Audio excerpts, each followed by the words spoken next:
Жетісу халқының 76% ауылдық жерлерде тұрады. Олардың негізгі кәсібі жері еріп, түрлі дақылдар егу. Бірақ өнімдерін өткізуде шешілмеген сұрақтар көп.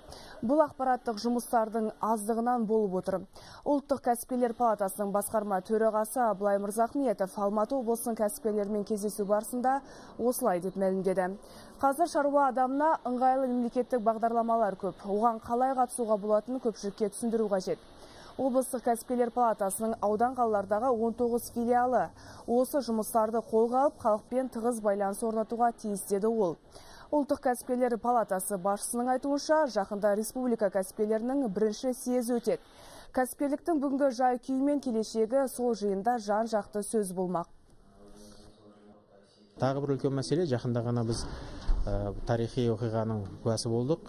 Еуразиялық одақ құрылды, ол да жаңа талап, жаңа жағдай туғызып отыр. Сондықтан оны да ақылдасуымыз керек. Біз бәсекелікке дайын болуымыз керек, мықты болуымыз керек. Осы мәселеде өзіміз кәсіпкерлер бірігіп, үкімет бірге ақылдасып, өзіміздің жоспарымызды құруымыз керек. Осысына үлкен мақсаттар қойып отырмыз съездің алдында.